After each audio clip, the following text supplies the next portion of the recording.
All right, the next thing we're gonna go over is stay and park it. So we have wait, right? So wait's at the doors, and wait just means don't follow me. Wait is a short amount of time. If you're crossing the street, you might just ask her to wait. So it's not as formal as a stay. It just means hold on, okay? If I am saying stay, we are going for longer duration. Stay is practicing impulse control. Stay is practicing being calm and still, which is sometimes really hard for a puppy. Yes, we want to practice stay. I feel like in a day-to-day setting, we probably use wait a little bit more. Yes, but we want to practice our stays. So, Jolene, sit, good girl, down. I'm gonna go ahead and put her in a down, just because I think if I put her in a sit, she'd probably end up in the down anyway, which I'm fine with. I just don't want her changing positions a bunch of times while we're doing the stay. So I stay cute is a flat palm up. I'm going to reward her throughout the stay. I'll start adding in a little more distance, a little more distractions. And when it's over, I will pat my leg and say, okay. All right, so Jolene, I'll also use the watch me if she gets distracted. Good girl, down. Good girl, watch me. Stay.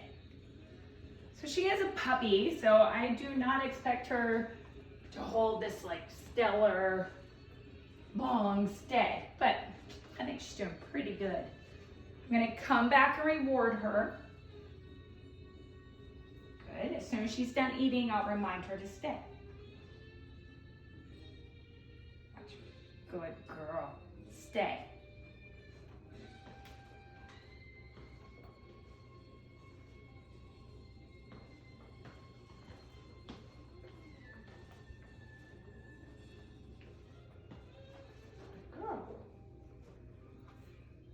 So with stay, we want to build up our distance, right? How far we can go, duration, how long we can go, and the distractions built in.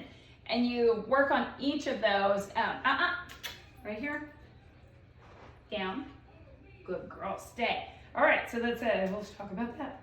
If we're asking our puppy to stay and they leave, right, they get up, our job is just to quickly get them back in position. So she is not allowed to leave the stay until I give a clear release. This is where the release word is the most important. Out of all the behaviors we do, the release word is the most important on the stay. We always want to stick to it. So like she got up, my job is just to quickly get her back into position as fast as possible. Stay.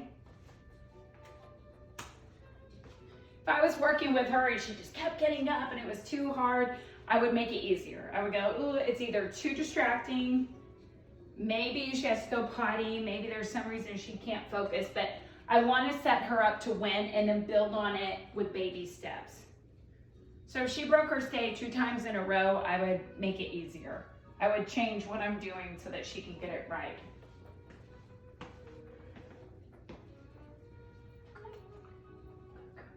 Okay, good. Now she can get up and go look at whatever she wanted. If we're in a high distraction area, I'm going to stay fairly close to her. If, right now there's not a lot going on in my living room. She saw her ball, the orange ball we had earlier. She saw it on the floor, and that's what she looked at and was like, her brain went, ball, food, I'll go over there. So we want to teach her that, you know what, even when you see that, if you're in a stay, you look to me for the release and you hold it. You can go see it afterwards. Good.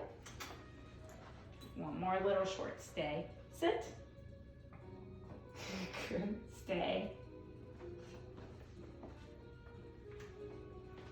You could do things like go sit down on the couch, stand up, you could walk out of the room.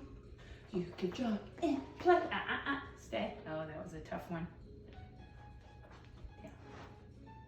So we'll try it again. Watch me. Stay.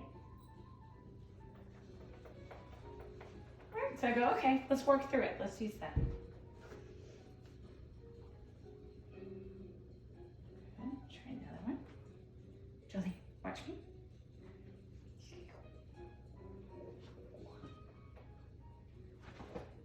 Stay. Good girl. girl. Watch me. Stay. Now, I am not going to roll this ball across the floor because I'm pretty sure she would break the stay. I think that would be too hard, but we could build up to that point, right? And just keep working on it. Okay, good girl. Good girl. You want to go sit down? If somebody walked in and I knew she's so excited, I would quickly release her. I would just try to be the one that releases her, not her do it on her own. All right, so the next thing we're gonna work on is parquet. She loves parquet. So I will just put this here where you can see it. You could use any bed. This is a giant bed. Yeah, okay, so I didn't even ask her to do it, but because I put the bed in here, she's like, oh, we'll go parquet, we'll go lay down. She sees a bed anywhere, starts to run to lay down on it. So on parquet, I'm gonna toss her the treats. This is a good one to practice, like when you're eating dinner, you could have them practice going over and laying in a bed instead of, circling under the table or anything like that. And in the beginning, you would need to toss treats into their bed. Good.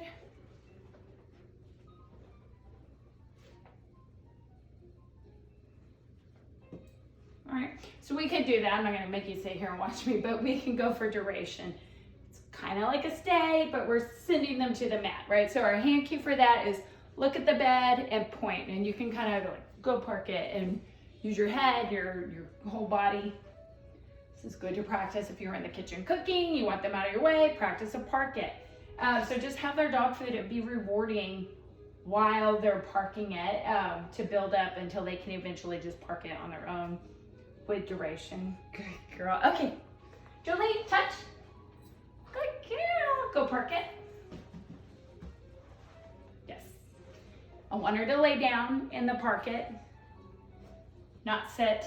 Okay, so those are things I'm looking for. So running over there, laying down, relaxing. You'll need to build up more duration to it, but she's great. And that's what we're doing outside too. There's the bed on the side of the door. I don't even have to say parquet. I can just like look and she's running over there. Now she looks pretty relaxed.